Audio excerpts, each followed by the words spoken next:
नमस्कार, मैं अंशार डब्ल्यूपीडी न्यूज़ 24 के साथ। संभल के मस्जिद में हो रहे कारनामों के बारे में तो आजकल सबको पता होगा।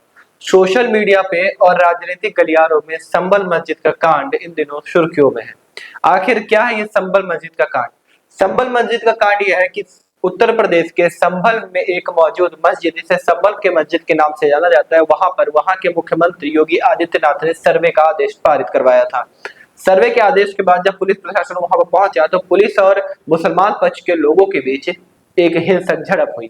उसके बाद वहां पर फायरिंग हुई। फायरिंग में 3 लोगों की मौत हो चुकी है। इस पूरे विषय पर चंद्रशेखर आजाद ने अब अपना पक्ष रखना शुरू कर दिया है।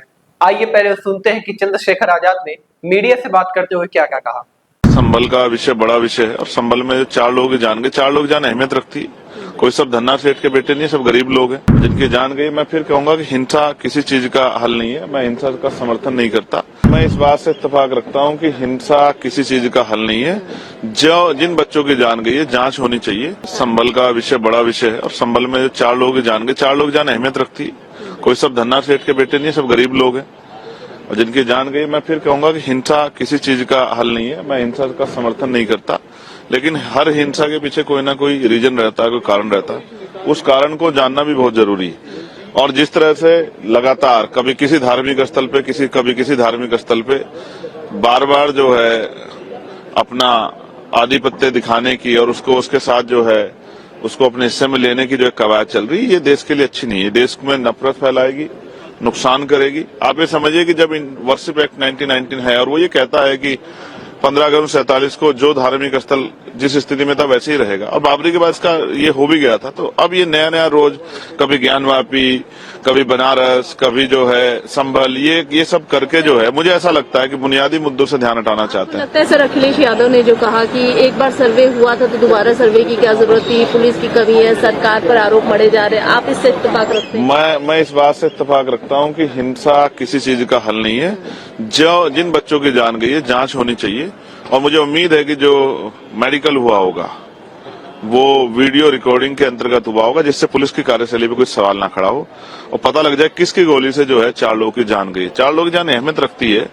आप ये समझिए ना, लगातार जिस तरह का जो है नारे लगे, धार्मिक नारे लगा के, अब ये बताइए अगर सर्वे के लिए जा रहे हैं सर्वे कमिश्नर, तो धार्मिक नारों का क्या मतलब है? ये उकसाना नहीं होगा? इस उकसाने में जो घटना हुई और जिस तरह के हमारे देश की छवि खराब हो रही है, इसकी कौन जिम्मेदारी लेगा? तो पुलिस प्रशासन, एडमिनिस्ट्रेशन और सरकार तीनों का फेलियर है। और मैं फिर ये कहूंगा कि कोर्ट जाना चाहिए।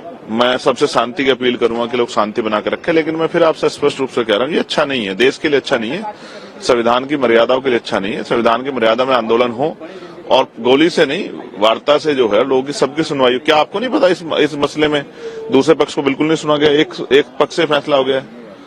बहुत सारे बड़े इशू हैं, ऐसा लगता है जैसे उनसे भी ध्यान हटाने के लिए सब चीजें की जा रही है। इनमें ईवीएम भी केंद्रित है, इनमें चुनाव में जो उत्तर प्रदेश में जो लोकतंत्र की हत्या वो भी केंद्रित है, और अडानी का भी मामला, कहीं ऐसे मामला लगता है कि शायद उनसे भी ध्यान हटाने की कोशिश हो सकती है। चंद्रशेखर आजाद ने इसे सरकार की विफलता तो बता दिया है और इस पूरे हिंसे को लेकर ये भी कहा, संभल हिंसा पर उन्होंने सीधा आरोप किया कि हिंसा किसी भी चीज का समाधान नहीं है। खैर, इस पूरे मामले में अब प्रशासन क्या रुख अपनाता है वो तो वक्त ही बताएगा। तब तक बने रहे हमारे डब्ल्यूपीडी न्यूज़ 24 के साथ।